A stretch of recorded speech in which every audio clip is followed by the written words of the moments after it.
at peak 20 watts of power. Okay, so this is the man versus machine chronicle, right? So other than this power business, okay, can you tell something more which makes man superior?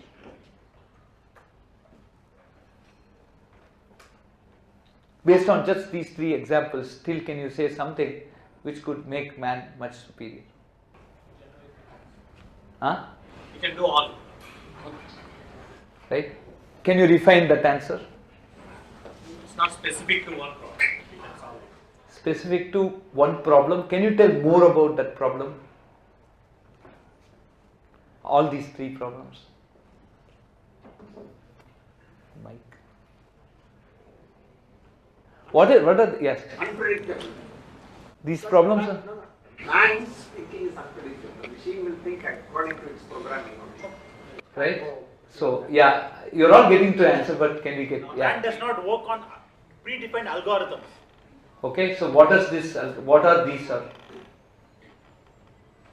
training involved, lot of data fed into. Same thing here also, right? Those two guys would have spent their lifetime learning books, all unrelated books, because the Jeopardy actually asks questions across from anything between cattle to cow, buffalo to supercomputer. So he can knowingly make mistake. Huh? He can knowingly make mistake. Who can knowingly make? Man. He can make mistake. You make a mistake without your. What do you mean knowingly make mistake? Intentionally making mistake. Intentionally I make a mistake. For what?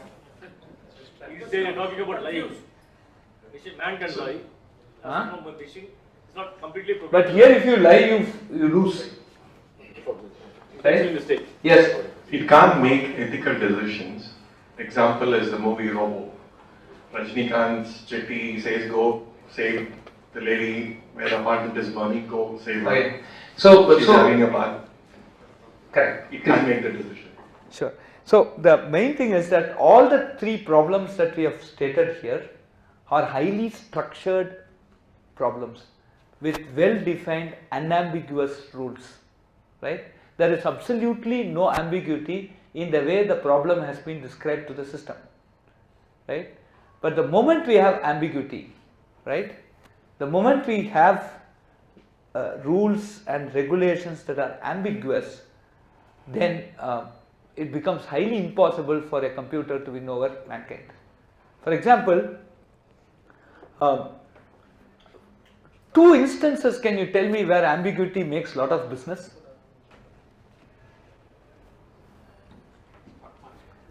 Huh? Stock market. Government regulation. So you say about the regulation, but who cashes on it? Lawyers. Lawyers and not lawyers. Chartered accountants. Okay, right? The law is written. No, the point is we can't blame the law. We can't blame the this thing. But there is interpretations that come up, multiple interpretations that come up, and that is where essentially these type of intelligence will grossly fail, where man can easily. So can I have a judge who can basically, can I have a robo as a judge? In my opinion, not in this century, of course, right? Unless the laws become so unambiguous, right? So this is the man versus machine. So can machine basically replace man? It is absolutely impossible, right?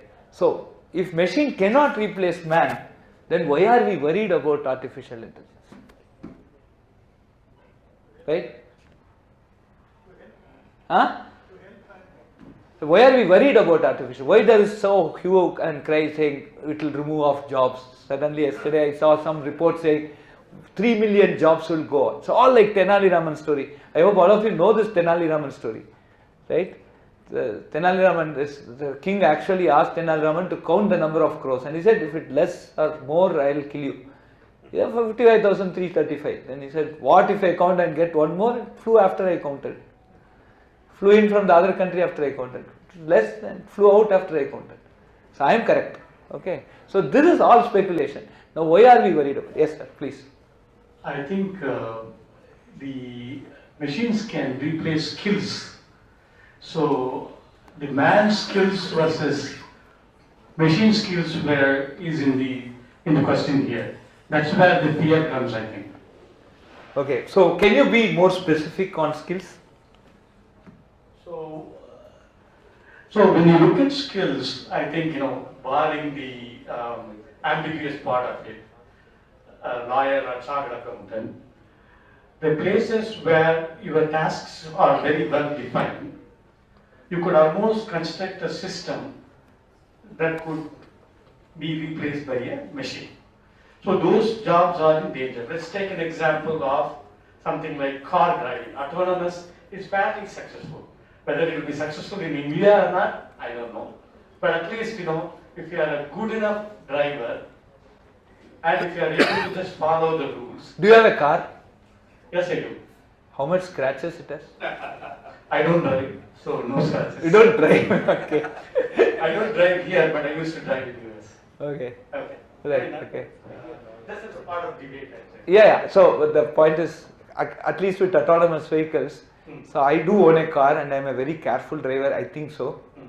On an average, I have 4 to 5 scratches. Okay, so the point is. Good point. I mean, the autonomous driving is probably not about not having a scratch, but it's about following the rules, right? And you are always being right about it in following the rules, and you can always audit and make sure that you haven't violated the rules.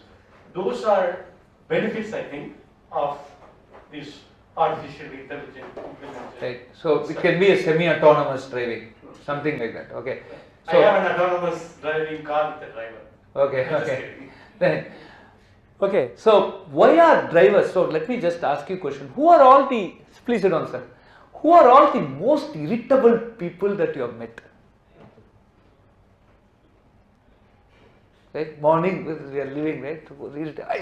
Get out. Like, who are those guys? Irritable guys who we have left in. Auto rickshaw drivers. Okay. Why is auto rickshaw driver? Tell me some names, please. Sir, please talk. I just want all of you to talk. I'm interested in a debate. I'm calling you for that. Right? Auto rickshaw driver. Then. You keep honking. Right. Okay. Then can you tell me? People who ask a lot of questions.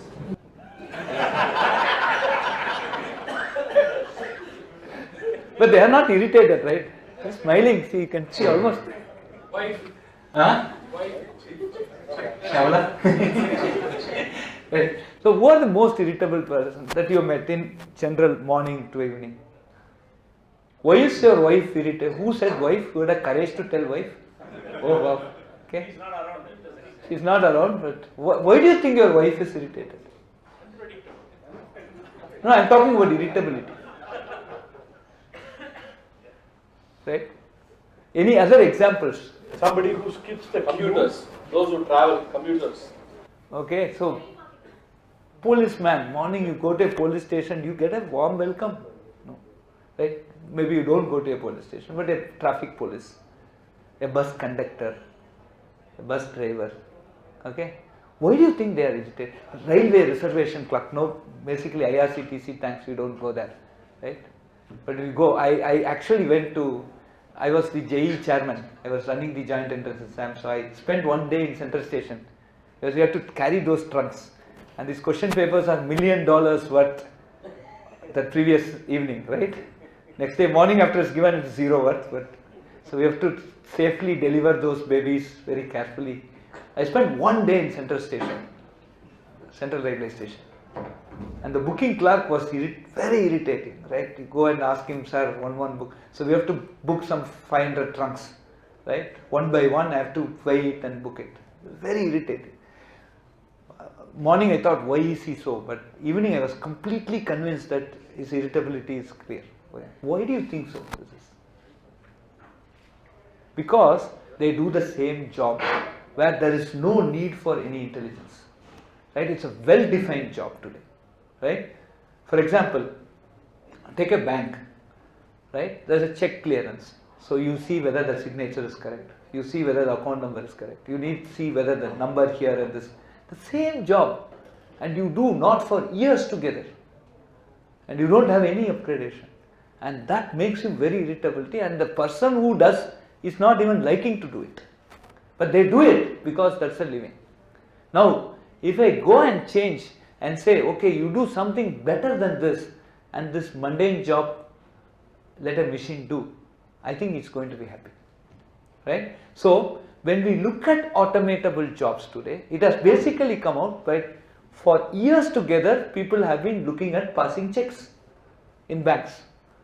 They have learnt out what are all the problems that could have come, and now they have a clear, unambiguous rule book which says if you see a check, these are the things that you should check.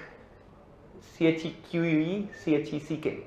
For a check, you do this check and you send it out. And this, if it is automated, today we have automated tools which can do that.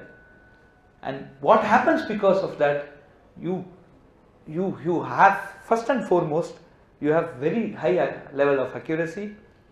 The second thing is that it's completely mundane, and so today, if you take a very big, reasonably big bank, the check transactions goes to in lakhs.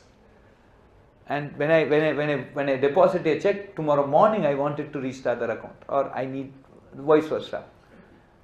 If I don't do this automation, it's not going to be possible. So we need, say, check truncation systems which will basically handle this.